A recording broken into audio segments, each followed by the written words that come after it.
If you committed a crime in the ancient world, you almost never got locked in a cell for years.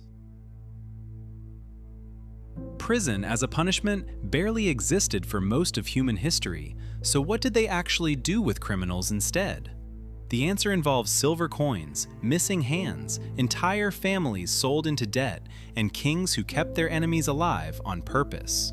Let's go through what justice actually looked like before doing time was even a concept.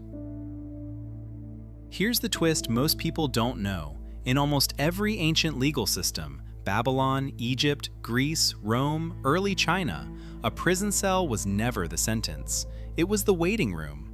You'd get thrown in a holding cell before your trial or before your actual punishment happened. Nobody sat there serving 5 years because time itself wasn't the currency of justice yet. Pain, money, status, or your life was. In Rome, the Mamertine prison in the heart of the city wasn't built to rehabilitate anyone. It was a pit, literally a hole carved into rock beneath the main sewer line, where you waited to be executed, exiled, or ransomed. Some prisoners waited days, some waited hours.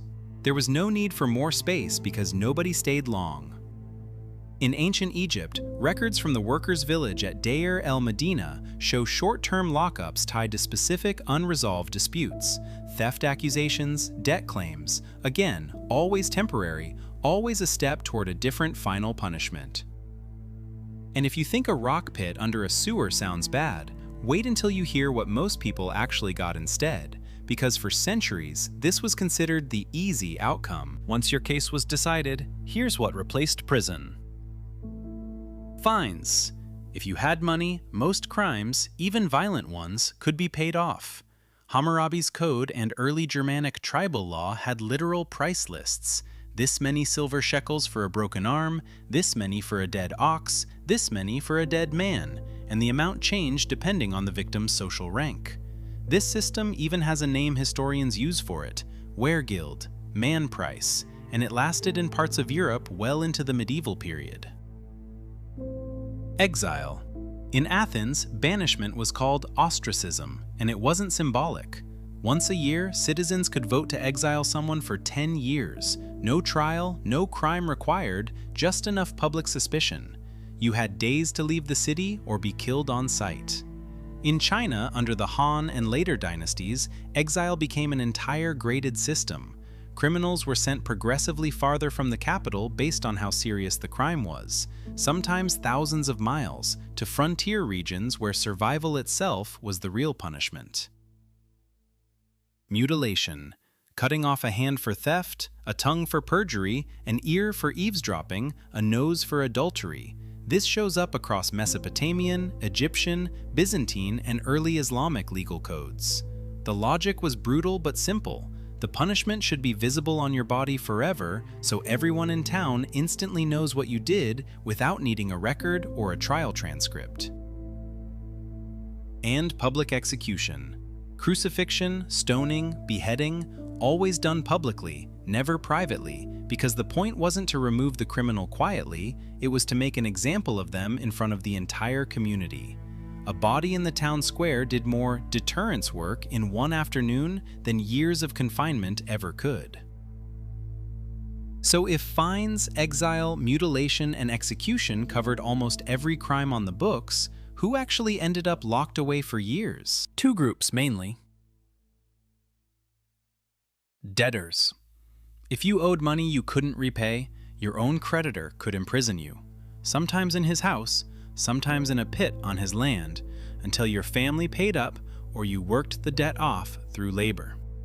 In extreme cases across the ancient Near East and early Rome, entire families could be sold into debt bondage alongside you.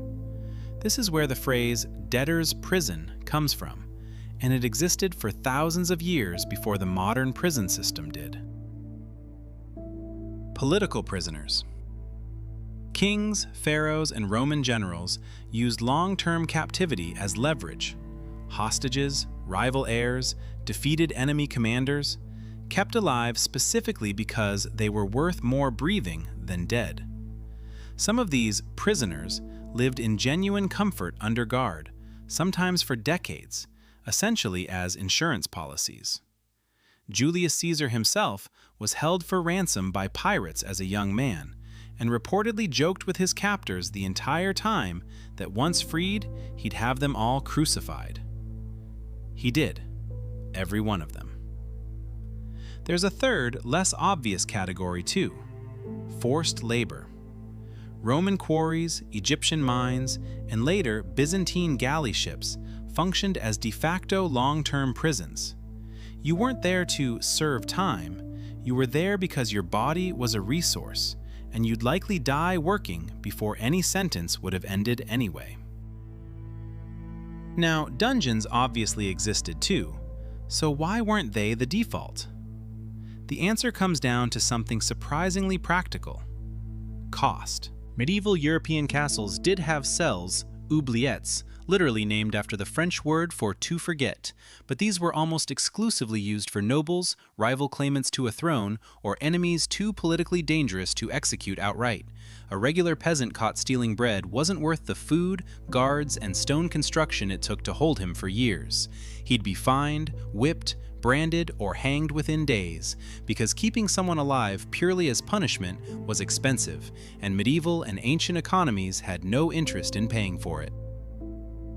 This is really the core insight. Long-term incarceration as a punishment for ordinary crime is an expensive idea.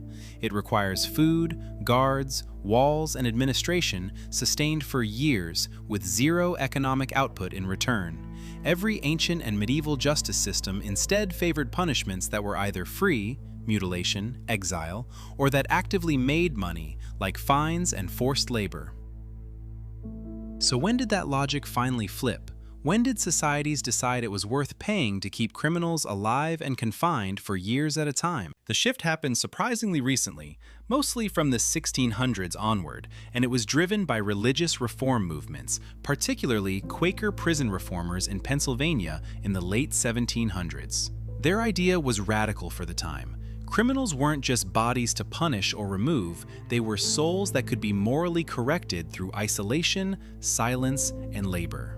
This is literally where the word penitentiary comes from, a place designed to make you penitent, regretful, reformed.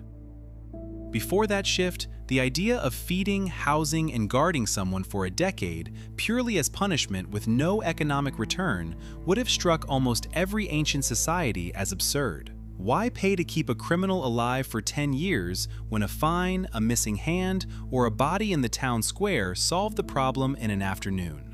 It took the combination of religious reform ideas, Enlightenment thinking about rehabilitation, and, later, industrializing economies that could actually afford large standing institutions to make long-term incarceration the default punishment we now take for granted. Which leaves us with an uncomfortable fact.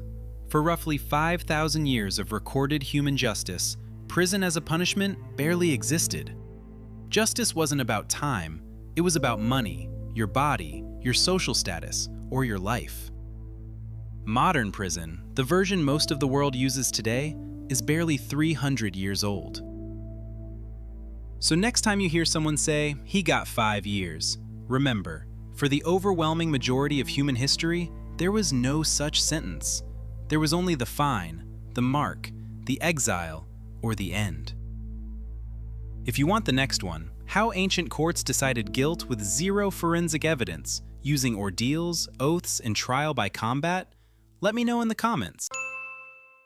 Make sure to subscribe for more epic content. And click that bell icon too.